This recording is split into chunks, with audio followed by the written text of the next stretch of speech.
what is the range of values x can take। चलिए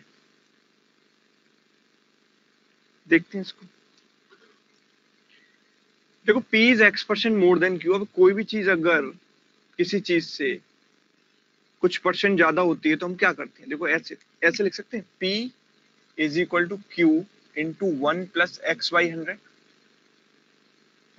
जैसे कि अगर कोई चीज 10% ज्यादा होती है तो हम क्या करते हैं, 1 प्लस 10 बाई 100 मल्टीप्लाई कर देते हैं।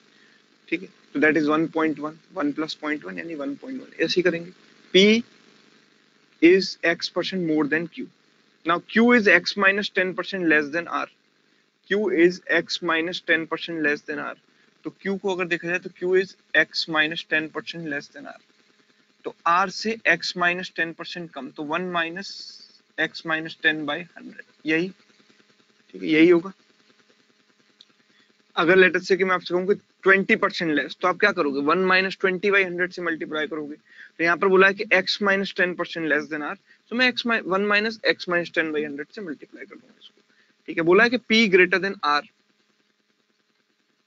ठीक है, तो p is greater than r, यही बोला है।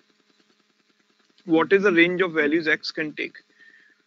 तो p और r की वैल्यू निकालने q के टर्म्स में।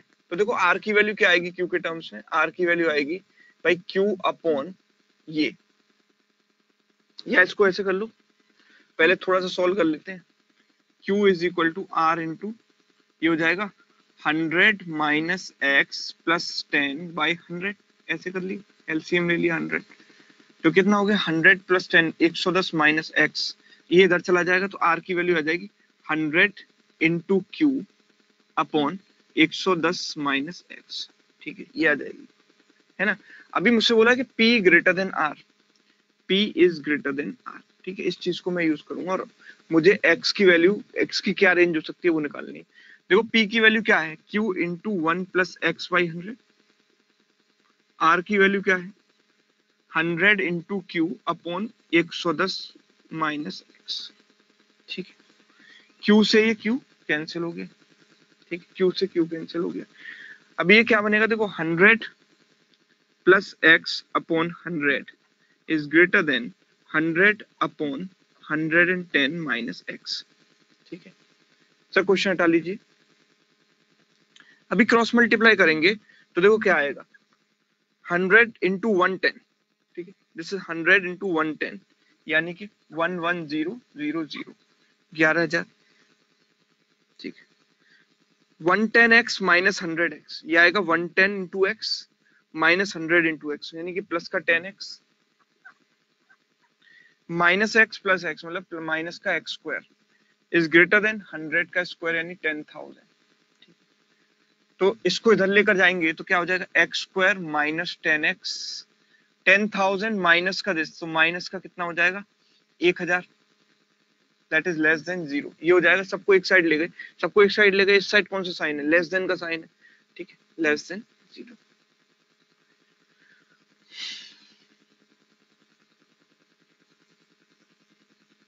अच्छा, इसको मैं कैसे बना सकता हूँ, ये परफेक्ट स्क्वायर तो बना नहीं, परफेक्ट स्क्वायर नहीं बना, तो देखो इसको मैं ऐसे लिख सकता हूँ ना, इस चीज को मैं ऐसे लिखता हूँ 2 इंटू 5 इंटू एक्स। तो X square A square minus 2ab plus B square चाहिए, तो यहाँ पर b क्या है 5 है, तो 5 का स्क्वायर प्लस कर दो माइनस कर दो, इधर भी प्लस कर दो उधर भी प्लस कर दो, तो आ जाएगा x square minus 2 into 5 into x. मैंने क्या किया, प्लस का 5 स्क्वायर इस साइड और इसको इधर ले गए 1,000, 1,000 तो इधर चला गया और प्लस का 5 स्क्वायर इस साइड भी कर दिया, मतलब दोनों साइड मैंने 5 स्क्वायर ऐड कर दिया। So can I say that this is x minus 5 का whole square? This is less than 1025, 1025 आएगा।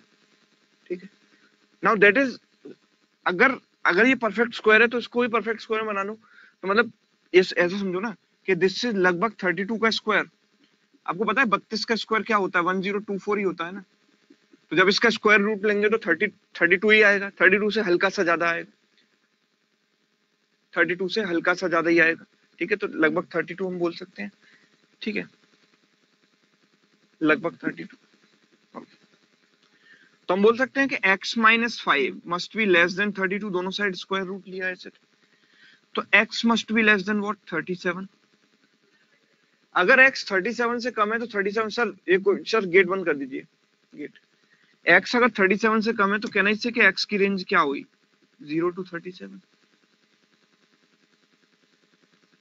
बात समझ रहे हो? ये सुनो, ये था ऑप्शन में, ऑप्शन दिखाइए। Option C, option C is the right answer. हटा लीजिए सब क्वेश्चन, ठीक है।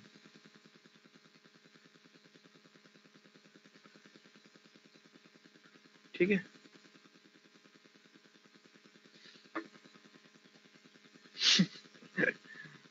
ना गुड जो कर लूं। चलो आगे बढ़ते, next question. X and y में फंसा दिया सर आपने। धर्मेंद्र तो फंसना नहीं ना, एक्स के चक्कर में कहीं मत फंसा करो, ठीक है। तो एक्स को तो जाने दो, एक्स चली गई है।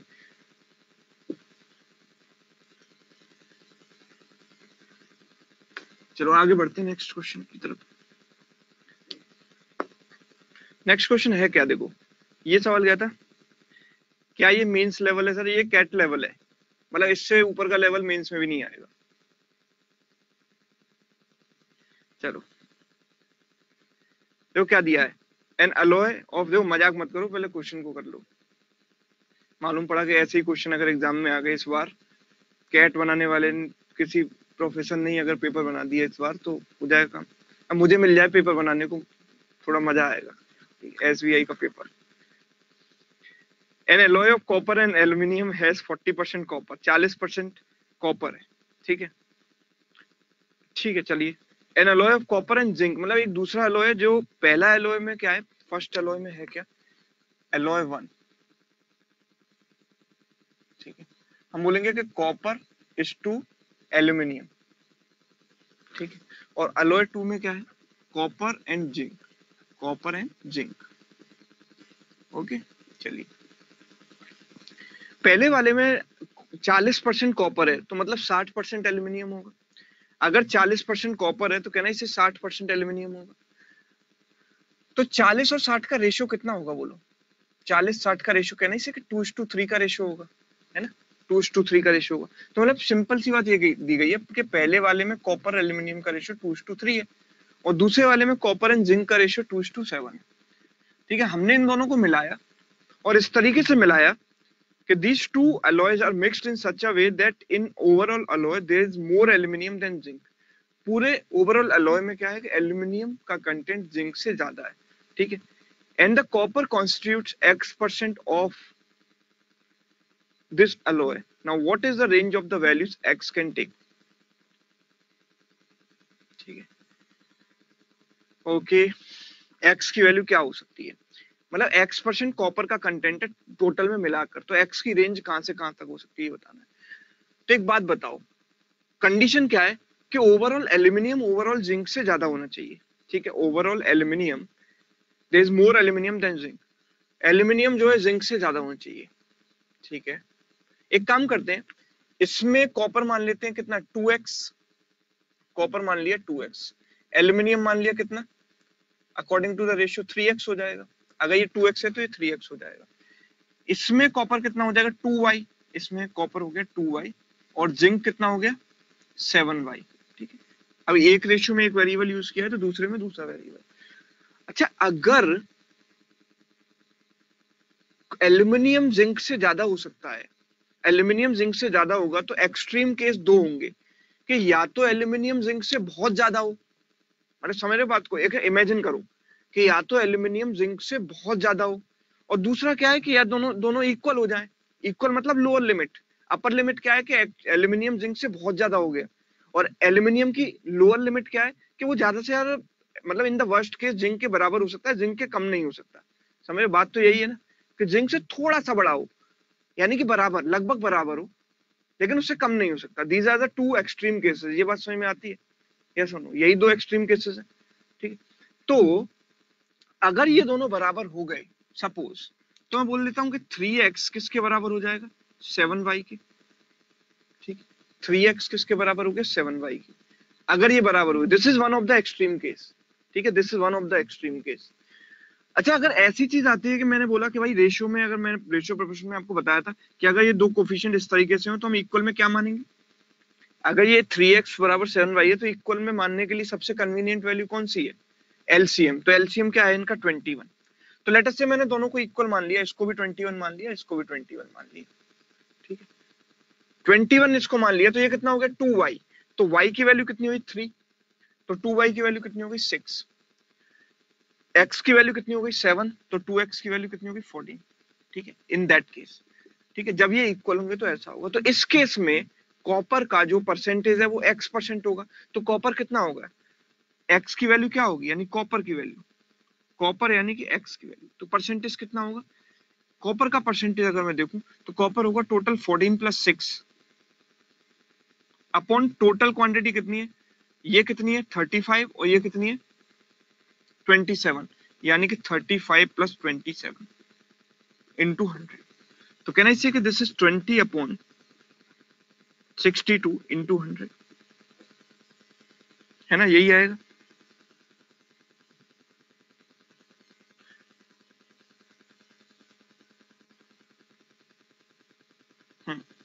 तो दिस इज 10/31 into 100, यानी कि 1000/31, एक रेंज ये आएगी, एक लोअर लिमिट मैं कह सकता हूँ कि कॉपर की एक लोएस्ट लिमिट ये आएगी। तो अगर मैं इसको देखूं तो 31 से डिवाइड करता हूँ 1000 को, तो क्वेश्चन हटा लीजिए, 31 3 जा 93 बचेगा 7 0, 31 2 जा 62 बचेगा कितना 8.02, तो 32 पॉइंट लगभग 2 टाइम्स जाएगा, तो I guess 32.2%, the range the lower limit is 32.2%। Option दिखाइए सर एक बार क्वेश्चन, 32.25, हाँ एक ही ऑप्शन है जो यहाँ से स्टार्ट हो रहा है, दैट इज ऑप्शन डी। तो मैं ऑप्शन डी को मार्क कर सकता हूँ आराम से, मुझे अपर लिमिट निकालने की जरूरत नहीं है, क्योंकि लोअर लिमिट केवल एक ही ऑप्शन में मैच हो रही है, दैट इज ऑप्शन डी। मैं उसको मार्क कर सकता था लोअर लिमिट निकाल के ही, मुझे अपर लिमिट की जरूरत नहीं थी, ठीक है। तो आप एक बार बताओ कि लोअर लिमिट आ गई, अब लेट्स से कि लोअर लिमिट दो क्वेश्चंस में सेम आ जाए तो मुझे अपर लिमिट की भी जरूरत पड़ेगी, तो मैं अपर लिमिट कैसे निकालूंगा सर, क्वेश्चन हटा लीजिए, अपर लिमिट कैसे निकालूंगा। तो मैंने बोला कि भाई कि ऐसा हो कि जिंक का कंटेंट सॉरी जिंक एल्युमिनियम से, सॉरी एल्युमिनियम जिंक से ज्यादा होना है। अब एल्युमिनियम जिंक से हो सकता है बहुत ज्यादा हो जाए, तो अगर मैं इस वाले मिक्सचर की क्वांटिटी बहुत ज्यादा ले लूं और इसको नेग्लिजिबल ले लूं, लेट अस से कि पूरी रिवर में इतना है और रिवर में एक बूंद ये वाला, तो एक बूंद की जो औकात है रिवर के सामने कुछ भी नहीं है, समझ रहे हो। लेट अस से कि पूरी रिवर में मैंने ये भर दिया, ये वाला सॉल्यूशन एलोए 1, और दूसरी रिवर में ये वाला सॉल्यूशन भर दिया जो एक बूंद है केवल, तो इसकी तो कोई हैसियत ही नहीं है ना, तो इसके जो कंटेंट को मैं नेग्लिजिबल मान सकता हूँ। तो इस केस में एल्यूमिनियम जिंक से बहुत बहुत बहुत ज्यादा होगा, इनफाइनाइट टाइम ज्यादा होगा, ठीक है। तो उस केस में क्या होगा कि ये तो कुछ रहा ही नहीं, ये तो रहा ही नहीं, तो इनका रेशियो कितना बनेगा 2x और ये 3x, और इसकी क्वांटिटी तो कुछ है ही नहीं, या फिर ऐसे 14 एंड 21 ले सकते हैं। तो इस केस में कॉपर कितना होगा टोटल का 14 अपॉन, टोटल भी यही होगा क्योंकि इसकी क्वांटिटी तो एक बूंद है और ये पूरा का पूरा लेटर से स्विमिंग पूल भरा हुआ है। तो अगर इसको देखें तो 35 14/35 इंटू 100, ये आएगी एक्स की वैल्यू नेक्स्ट एक अपर लिमिट में। तो I can say 7 2 times 7 5 times 2/5 की वैल्यू आपको पता है कितनी होती है 40%। तो जो कॉपर का कंटेंट है वो मिनिमम इतना और मैक्सिमम इतना। सर क्वेश्चन दिखाइए ऑप्शन में है क्या 40%, हाँ, तो 32.25% से 40% तक लाई कर सकता है। क्लियर, हाँ हैंड आउट शेयर करा देंगे बिल्कुल मोक्ष, टेंशन मत लो, ठीक है। चलिए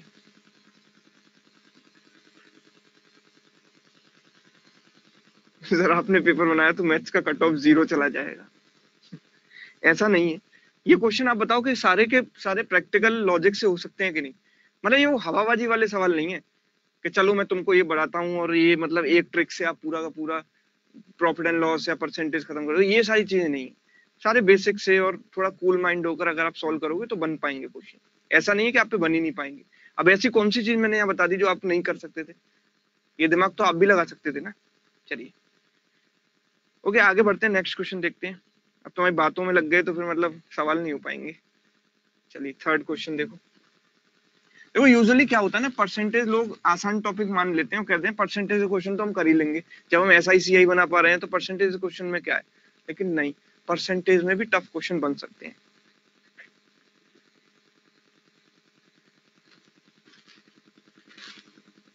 देखो A earns 25% more than,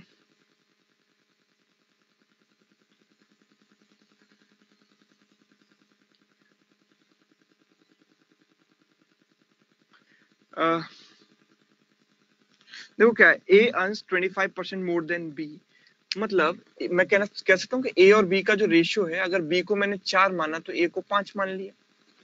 25% का मतलब 1/4 होता है, तो इसको 4 मानेंगे, 4 में एक ज्यादा मतलब 5 हो जाएगा। अगर मैं नेक्स्ट देखता हूँ तो सी अर्न्स 25% मोर देन ए, तो सी और ए का रेशियो कितना है, 25% मोर। सो आई कैन से कि सी एंड ए 25% मोर देन ए, मतलब 4/5, ये भी हो गया। चलो आगे क्या है, सी earns A earns 20% more then D, A earns 20% more then D, तो आई कैन से अगर मैंने इसको लेट अस से कि 5 माना, ठीक है, 5 क्यों माना, क्योंकि 20% का मतलब 1/5 होता है, तो it is 6। And the next one is E earns 20% more than A, तो ई बाई ए आ जाएगा 20% मोर, तो अगर ए को मैंने 5 माना तो ये हो जाएगा 6, ठीक है। So if A, B, C, D are integer amounts less than 100, then what is the total amount earned by all of them put together? Saumya ने इसका आंसर दिया केवल, इकरामुल ने भी दिया, अनुज ने भी दिया, चलो कुछ लोगों ने आंसर इसका दिया। लेट्स सी कि किस तरीके से इसको कर सकते हैं। Let us combine these ratios, अगर मैं इनको कंबाइन करूं, ए बी सी डी का रेशियो निकालना चाहूं तो निकाल सकता हूं। तो देखो कैसे कंबाइन कर सकता हूं, इन सारे सारे के सारे रेशियोज में ए कॉमन है, ए यहाँ पर भी है, यहाँ पर भी है, यहाँ पर भी है, तो मतलब ए के थ्रू मैं इनको कंबाइन कर सकता हूँ। यहाँ पर ए की वैल्यू कितनी है 5, यहाँ पर 4, यहाँ पर 6 और यहाँ पर 5, तो 5 4 6 5 का एलसीएम क्या है, तो मैं बोलूंगा कि 5 और 4 का एलसीएम तो 20 है, और 20 और 6 का एलसीएम कितना है 60, तो मतलब इन सबका एलसीएम 60 हम ले सकते हैं। तो ए को 60 बना लेते हैं, 60 बनाने के लिए ऊपर नीचे 12 से मल्टीप्लाई करेंगे, 12 5 जा 60, 12 4 जा 48। यहाँ ए को 60 बनाने के लिए 15 से मल्टीप्लाई करना पड़ेगा, 15 इंटू 4 60, 15 इंटू 5 75। यहाँ पर ए को 60 बनाने के लिए 10 से मल्टीप्लाई करना पड़ेगा, 60/50। नाउ यहाँ पर ए को 60 बनाने के लिए टू मल्टीप्लाई विद 12, 12 5 जा 60, 12 6 जा 72। Okay, now if we combine them you'll get A, B, C, D and E, इनका रेशियो कितना आएगा, A is 60, B is how much 48, C is how much 75, D is how much 50 and E is how much 72. Now all of them have they earn the amount less than 100, all are integer values, so these are the only possibility, क्योंकि अगर मैं सब में 2 से multiply कर दूंगा या किसी से मल्टीप्लाई कर दूंगा तो ये जो वैल्यूज हैं वो 100 से एक्सीड कर जाएंगी। लेट अस से कि सब में मैंने 2 से मल्टीप्लाई कर दिया, so all of them will exceed 100, ठीक है, मतलब इनमें से some values will exceed 100, so that is not possible। so अगर सारी वैल्यू 100 से कम है तो इनकी वैल्यू यही पॉसिबल है, अगर यही वैल्यू पॉसिबल है तो इनका सम कितना होगा बोलो, इन सबको ऐड करेंगे कितना आएगा, तो 5 और 2 7 और 8 15, कैरी 1, 6 और 1 7 और 4 11 और 7 18 और 5 23 और 7 30, 305, तो आंसर क्या होगा 305। क्लियर,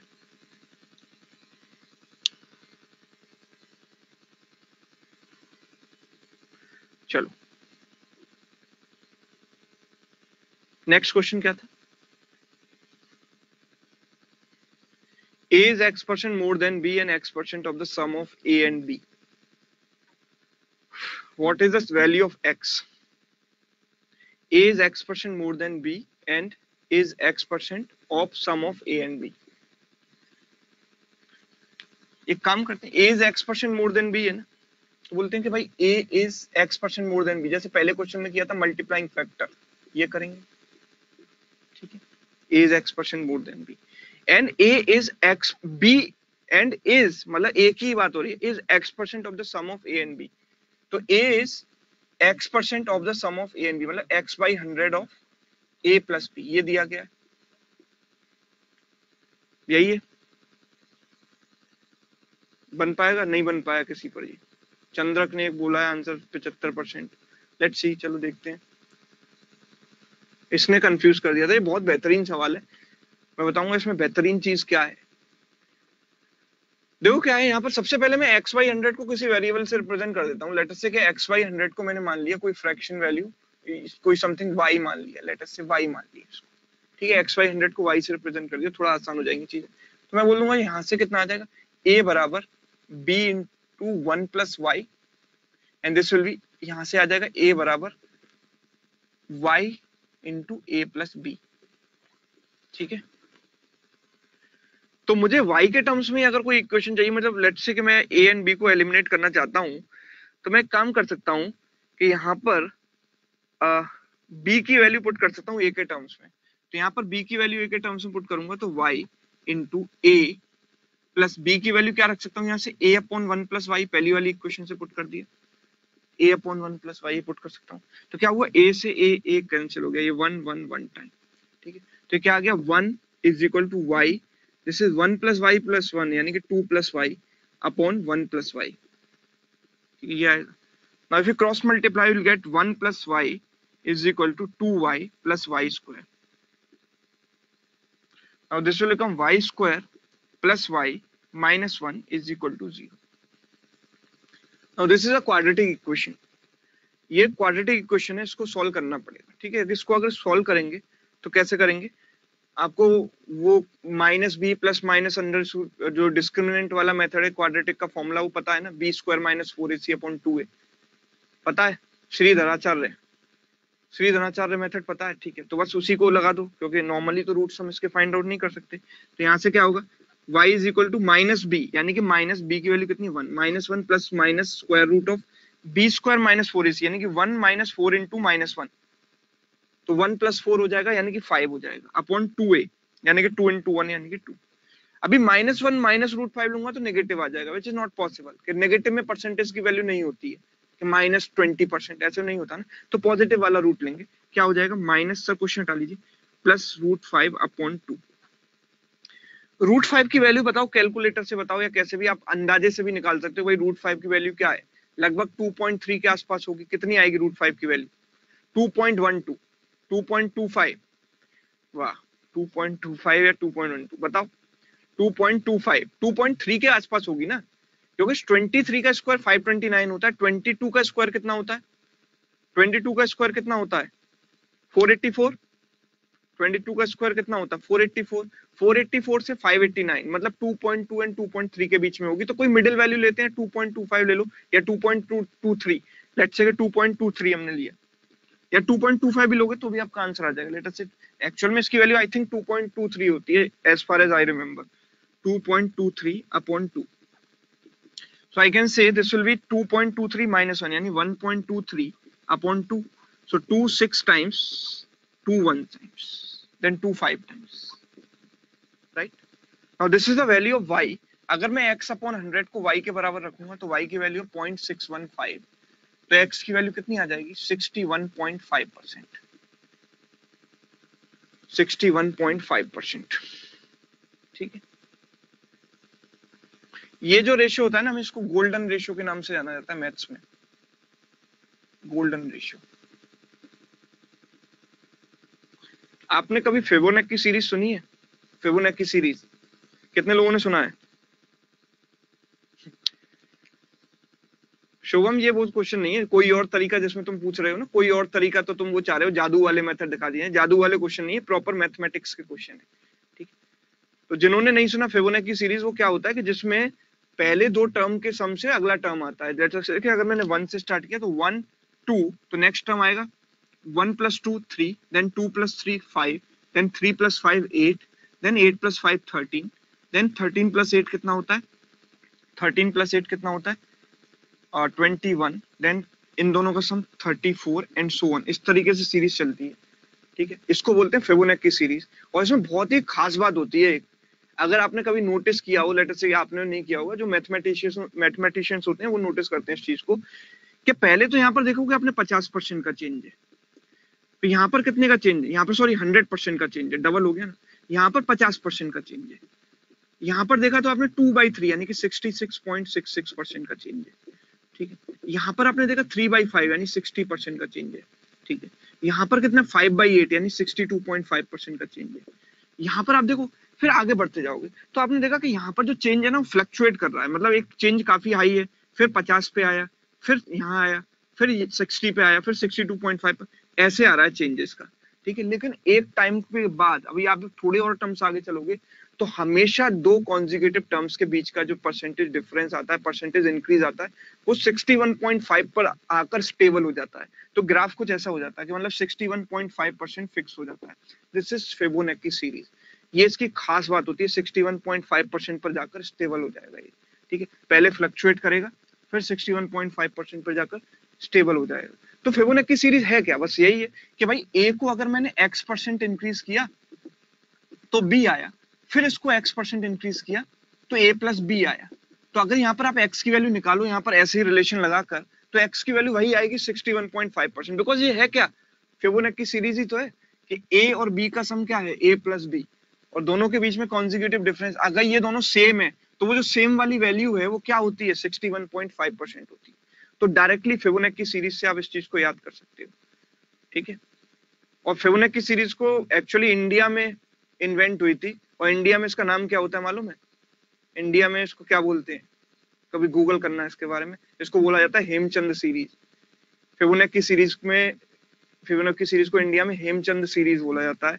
और ये कैसे बनती है मालूम है, जैसे तबला बजाते हैं, तबला, देन 1 2 देन 1 2 3, इस तरीके से बनती है 1 2 1 2 3। ये जो वाली सीरीज है वो हेमचंद ने बनाई थी सबसे पहले इंडिया में, और इसको बोलते हैं फिबोनाची सीरीज। सबसे खास बात इसमें यही होती है कि इसमें एक टर्म के बाद, मतलब कुछ आगे जाओगे आप, तो ये जो परसेंटेज इंक्रीज है वो कांस्टेंट हो जाएगा, कांस्टेंट 61.5%। मैथमेटिक्स में इसको बोलते हैं गोल्डन रेशियो, ठीक है। अब चलो काफी हो गया इसके बारे में आज जानकारी, एक ही क्वेश्चन में पूरी पीएचडी हो गई, ठीक है। आज खत्म करते हैं इसमें, ठीक है, टाइम हो गया मेरी भी क्लास का। अभी जो बचे हुए क्वेश्चंस हैं वो मैं आपको नेक्स्ट क्लास में कराऊंगा, ओके। चलिए, फिर भी आप ट्राई कर लेना। सर ये हैंडआउट शेयर कर दीजिए, ये वाला मैं भी शेयर करा देता हूँ आपको, ये पीपीटी आप जो है जो अपने टेलीग्राम वगैरह पर भी इसको शेयर कर देना,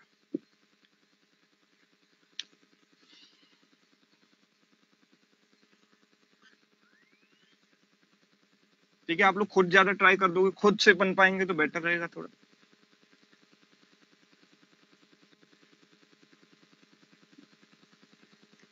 ठीक है सर, तो शेयर कर दीजिएगा इसको।